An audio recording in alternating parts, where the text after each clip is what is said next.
My dear, your old woman is going to a nursing home because I'm moving in with Catherine, Darrell announced bluntly, his words cutting through the air. His eyes met mine briefly, but there was no warmth, only a hint of challenge. If you don't like it, we can divorce. Catherine, standing beside him, wore a malicious grin that unsettled me. Good manners, I thought bitterly, are fundamental even among close friends, yet some people can't grasp that concept.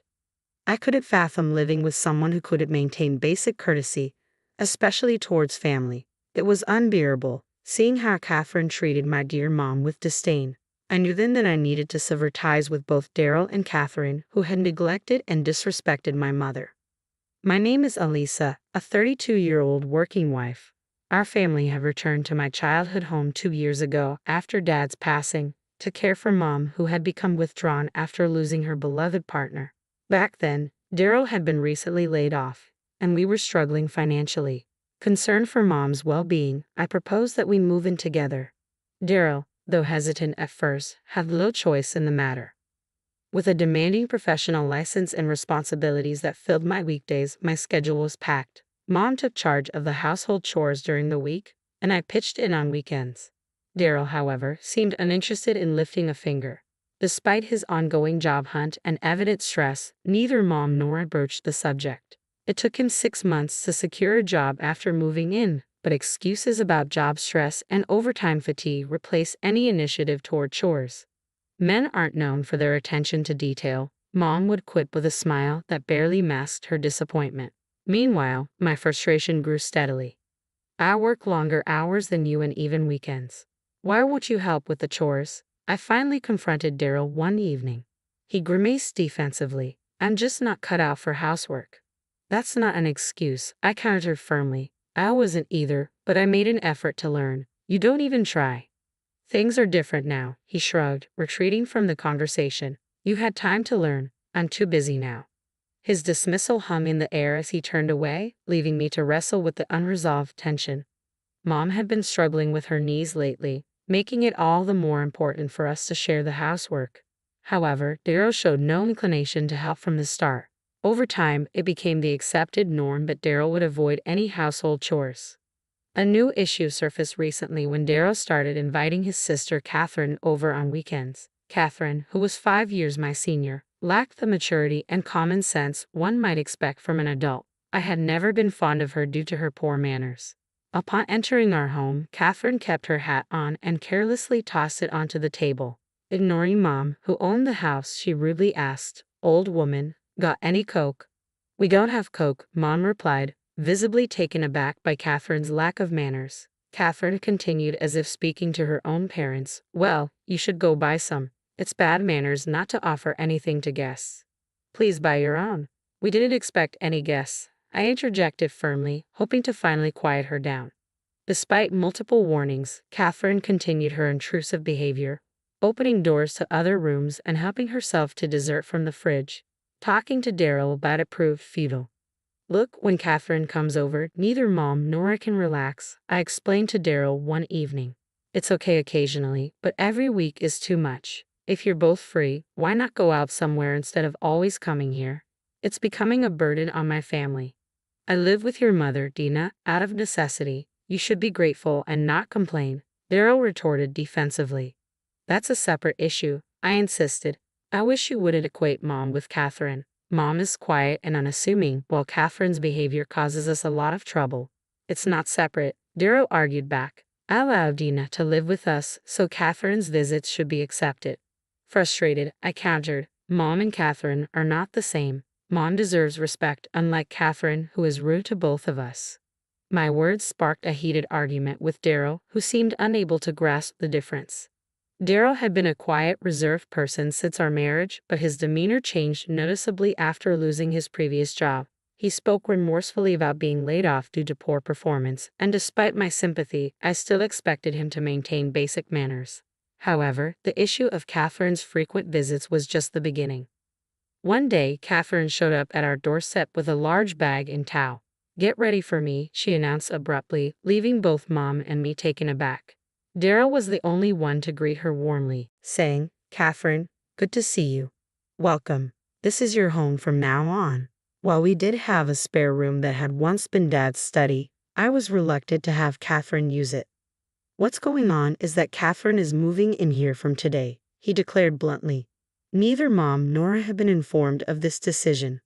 Stop nagging, he continued sharply. I have decided that Catherine's moving in. If you have a problem with that, your old woman is going to a nursing home. If you don't like it, we can divorce. His words rang out, and behind him Catherine smirked maliciously. I'm so shocked that my body stiffens, rendering me unable to respond. The anger surges within me, especially at the disrespect shown towards my mom. Daryl, undeterred, continued to dictate. Dina, Catherine will be using your room. You'll have to move to the study, he stated with authority. What? Mom's expression mirrored my disbelief. Daryl and Catherine proceeded upstairs. Mom and I trailed behind, only to witness them attempting to rearrange Mom's belongings in her own room. That's enough, I erupted, unable to contain my frustration. Fine, let's get divorced. Now please leave. What? Are you serious? Daryl looked down at me with a dismissive laugh. Without hesitation, I nodded firmly. I am serious. I've reached my limit with you and Catherine. Living with her is not an option. If you're suggesting divorce, I'm prepared for it. I'll take care of my mom, I asserted. You're willing to throw away your life for an old woman with limited years left. You don't understand. Spending the rest of my life with you would be the real waste, Daryl retorted sharply. You brought up divorce, so let's follow through, I insisted. Fine. Until I find a new place, Catherine will stay in my room. Why don't you move over to your beloved Dina's room? Daryl countered, his tone challenging. That's my plan anyway. They'll come to regret divorcing me later. I've been under stress, always putting your mother first. I won't regret this, I affirmed firmly. Both Daryl and Catherine looked down on me and chuckled, likely anticipating a favorable outcome in the property division during the divorce. Swiftly, I packed my belongings and relocated to Mom's room. Having endured discomfort sharing a room with Daryl for so long, I finally found peace in my new sleeping quarters. Concerned, Mom approached me, asking, Are you sure about the divorce? You'll be alone now. Don't worry, Mom. I'm okay with it. You mean more to me than that man, I reassured her earnestly. Mom nodded sadly, though she bore no blame for the situation.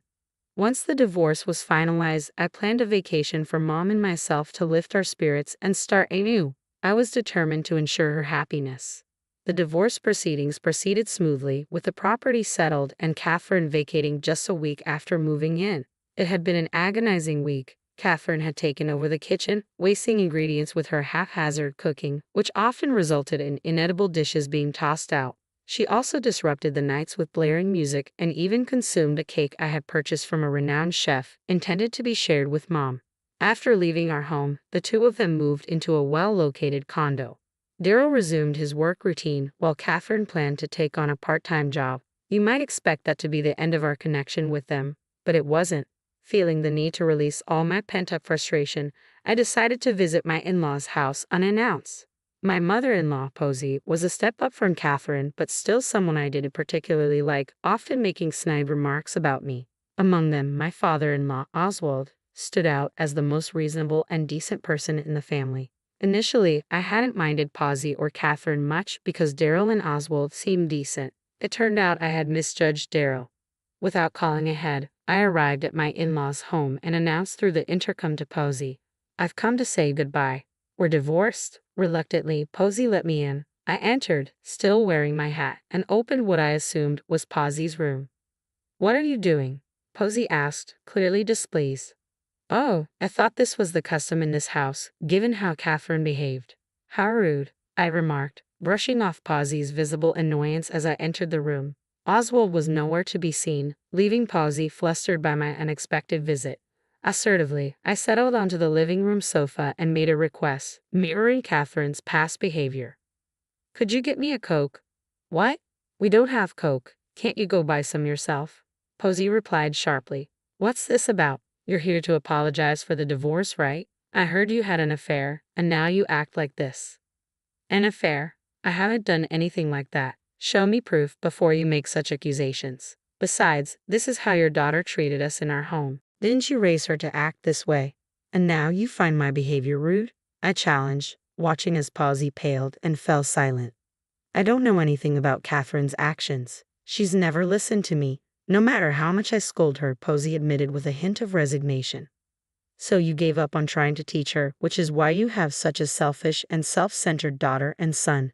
"Daryl is different. He's always been quiet and never caused trouble for anyone," I countered pointedly. "Then why would such a polite person bring his sister into our home without asking and try to evict my mom from her own room?" "The reason we divorced is because Daryl told me if I didn't want to live with Catherine, then we should divorce." "Where did this affair story come from?" I pressed, watching as Posey looked bewildered and stared at the ground in silence. Seeing the futility of further discussion, I stood up. "Please instruct your children not to behave like this in the future. I apologize for my abrupt behavior today," I concluded firmly before taking my leave. Following the incident, my parents-in-law formally approached me to apologize. I insisted, "Please apologize to Mom," prompting Oswald to express sincere regret and even provide compensation for the inconvenience caused. Mom was visibly moved by the gesture. I later heard that Posey had called Daryl and Catherine to their home and scolded them. While Posey had her faults, she seemed to pale in comparison to Catherine's behavior. My reenactment of Catherine's actions must have struck a nerve, prompting Posey to realize that changes were necessary. It was rumored that both parents had given their children a stern talking to, but it appeared that Daryl and Catherine's problems were far from over. Sometime after Mom and I had relocated, Daryl called me unexpectedly. "Hey Elisa, where are you?" "Why do you need to know?" I replied coolly. "Because your house is up for sale." Daryl's frustration was evident in his raised voice. I reiterated my question. "Why do I need to tell you where I am?" "Well, that's," he hesitated, seemingly grasping the significance of my question, "because I still love you. I realize how much I missed you after you left. I regret my behavior. I was just putting on a front for Catherine. I truly wanted to cherish you and Dina, but I've always struggled to stand up to Catherine. No matter how much he claims to have changed or apologizes or even professes his love, my heart remains unmoved. There's no forgiving the way he brought Catherine into our home, threatened divorce, and insulted my mom," I asserted firmly. "I don't care how you feel.